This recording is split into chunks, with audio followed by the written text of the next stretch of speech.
Hala. Welcome back.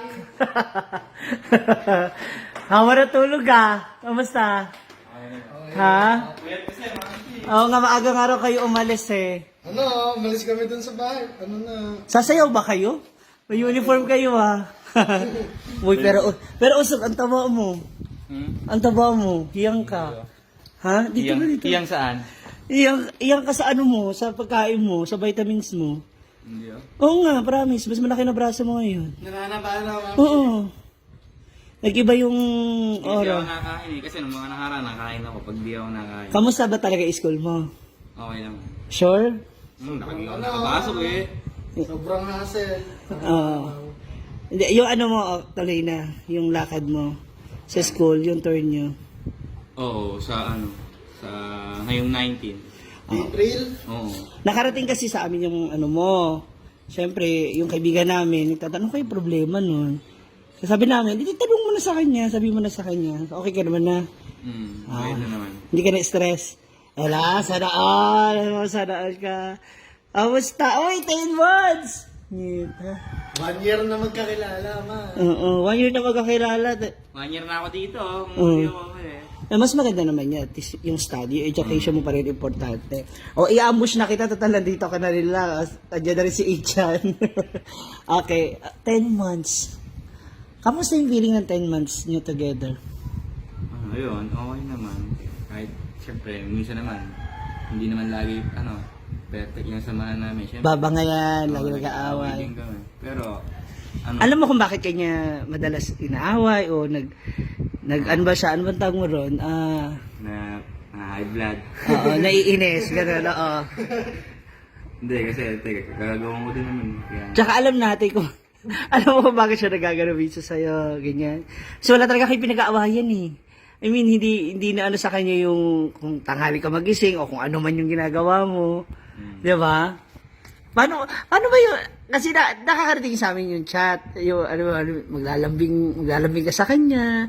Mga pinapost niya din ba? Paano mo na-handle yung ganun yung tantrums niya? Yung parang nagmamaktol siya.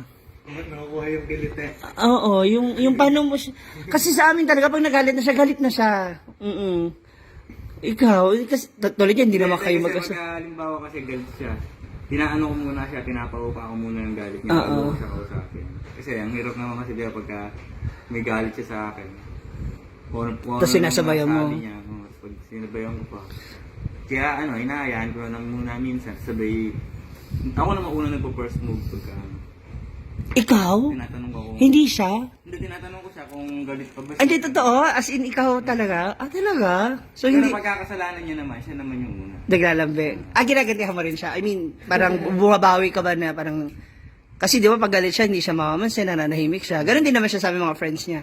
Ikaw ganon din ginagawa mo sa kanya. Talaga, hindi mo rin siya pinapansin. Mga ilang oras? Hindi araw. Oras lang. Basta bago kayo matulog. Okay na. Talaga? Anong ginagawa niya? Hindi kami natulog na hindi kami okay. Talaga. Anong mga ginagawa niya kapag siya may kasalanan? Yun lang. Pinag-uusapan namin kung ano yung ano. Hindi, alam ba, may kasalanan siya, anong ginagawa mo, hindi mo siya pinapansin. Tapos ano mga sinasabi niya sa'yo? Hindi,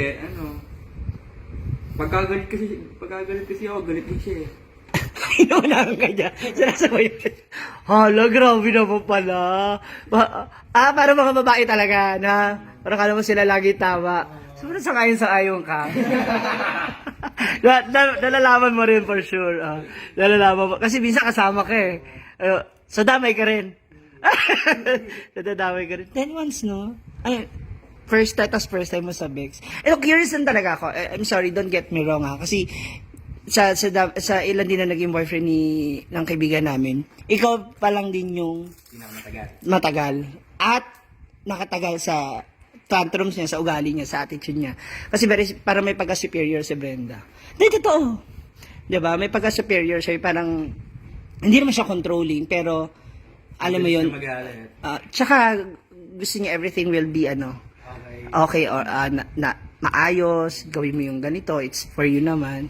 'Di ba? 10 months, paano 'yun? Anong naging para magtagal yung relasyon niyo?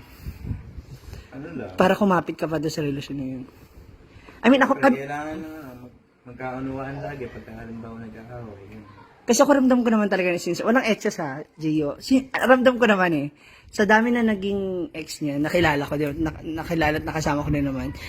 Naramdaman ko namang sincere kay. Pero, until now talaga, sabi ko, saan ka humuhugo? I mean, paano mo matatagalan yung, parang mapagtsatsagaan yung ganong sitwasyon na magkalayo kayo, tapos, most of the time, nagtatalo pa kayo. Diba? Lagi kami nag-aaway. Pagka ano. Diba? Kasi ang galing, hindi, totoo. Hindi na ako mapag-reply na 5 minuto, galit na yun. Mabilis sa pagiging ito ulit. Tapos ano ginagawa mo paglalambing? Madalas ano sinasabi mo? Ano, nilalambing ko lang siya sa mga chat, sa mga Marupok naman siya dyan. Actually, kapag nag-chat na siya, ito bubukuin ko na talaga sa ito. Pag bigla ka na nag-chat, nag-reply na siya, chuchu. Tapos ngiti-ngiti na lang siya. Hi, sure. Gargar na siya. Parang kala mo na siya talagang bata. Talaga. Ay nako, 10 months. Ilang araw kayo dito? 5 days? Hanggang Monday. Monday. Any plans? May plano ka ba? 5 days ninyo dito? Siyempre, spend namin yung time namin together. Tapos sabihan natin. Siyempre, sa vlogging na rin. Para mas marami ka pa matutunan sa kanya. Excited ka na makita yung mansion niyo dun sa sa farm. Ayun na, pupunta na kami dun, ito. Oo, nako, naghihintay na yung bulalo. Hinihintay na yung bulalo niyo doon. O sige na, nako. Good luck and enjoy the Holy Week. Bye guys, thank you.